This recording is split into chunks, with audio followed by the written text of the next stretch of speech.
राधिका बरसाने वारी की जय। हिंदू धर्म में पितरों का श्राद्ध यानी पितृपक्ष का विशेष महत्व है। हिंदू धर्म में हम अपने पितरों को याद करें, अपनी जड़ें ना भूलें।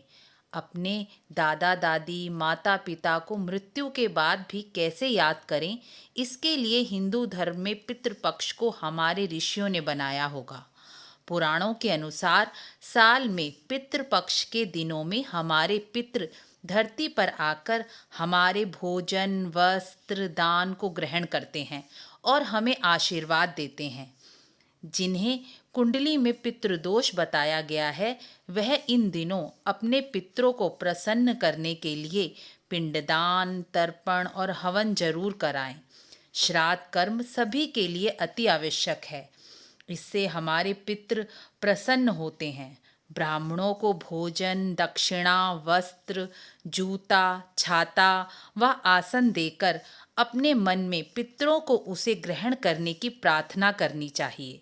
जो व्यक्ति इन सब कार्यों को करने में असमर्थ हो तो भी इन श्राद्ध के प्रथम दिन से लेकर आखिरी श्राद्ध तक गीता के 7वें अध्याय का रोज पाठ कर कर पीपल की जड़ में काले तिल जल में काले तिल डालकर पीपल को चढ़ाकर अपने पितरों के प्रसन्न होने की कामना अवश्य ही करनी चाहिए।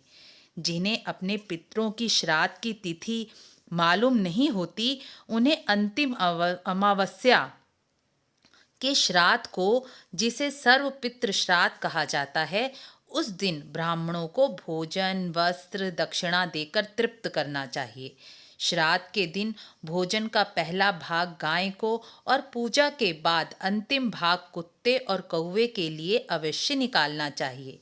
यदि श्राद्ध के दिन आपको कोई ब्राह्मण नहीं मिल रहा तो स्वयं भोजन की थाली बनाकर हाथ में कुशा काले तिल व जौ लेकर अपने पितरों के निमित्त संकल्प करके वह थाली मंदिर के पुजारी को दे देनी चाहिए। लेकिन श्राद्ध अवश्य ही करना चाहिए, क्योंकि पितरों के प्रसन्न होने से घर में सुख समृद्धि वैभव मंगल कार्य शादी विवाह वंश परंपरा बनी रहती है। कुंडली में पितृ दोष को बड़ा दोष बताया गया है, जिससे जीवन में एक के बाद एक परेशानियां बनी रहती हैं। पितरों का भोजन भी सात्विक होना चाहिए, जिसमें प्याज लहसुन का प्रयोग निषेध माना गया है। श्राद्ध के भोजन में हींग का प्रयोग भी वर्जित माना गया है, इसलिए श्राद्ध के भोजन में हींग नहीं डालनी चाहिए। श्राद्ध का भोजन पितरों की पसंद का होना चाहिए। जैसे आपके दादा दादी या माता पिता जो भोजन अधिक पसंद से खाते थे, वह भोजन भी उसमें शामिल करना चाहिए।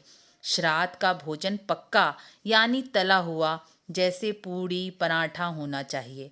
यदि आप अधिक भोजन बनाने में असमर्थ हैं तो खीर बनाकर ही श्राद्ध करें, या ब्राह्मण को कच्चा भोजन का सामान दक्षिणा देकर अवश्य ही श्राद्ध करना चाहिए।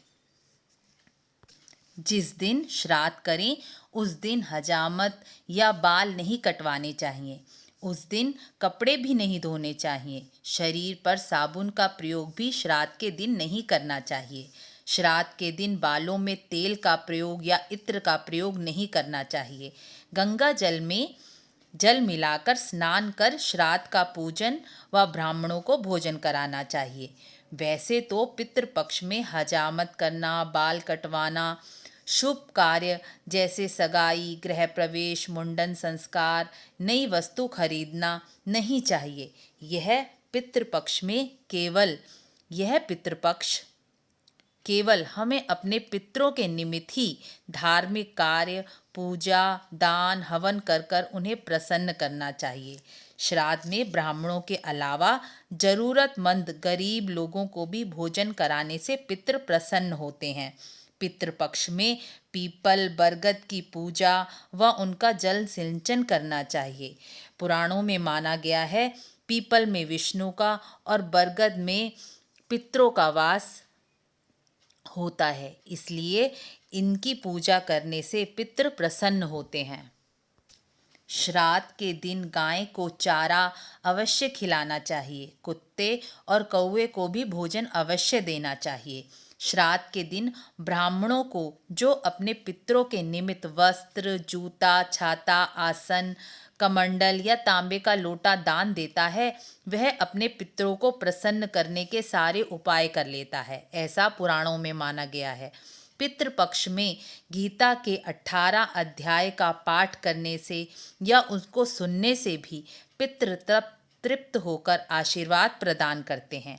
पितरों की शांति के लिए गीता के 18 अध्याय का पाठ कर पीपल की जड़ में कच्चा दूध, काले तिल, जल मिलाकर जल चढ़ाने से पितृ शांत होकर मुक्त हो जाते हैं। पीपल के नीचे विष्णु सहस्रनाम का पाठ कर कर जल चढ़ाने से भी पितृ प्रसन्न होते हैं। पितृपक्ष के बारे में कुछ और जानकारी के लिए कमेंट्स करें। वीडियो पसंद आए तो लाइक, शेयर और सब्सक्राइब करें ताकि श्राद्ध पक्ष की जानकारी सबको प्राप्त हो सके। वीडियो को शेयर अवश्य करें ताकि सभी लोग अपने पितरों का श्राद्ध कर उन्हें प्रसन्न कर उनका आशीर्वाद प्राप्त कर सकें। राधे राधे।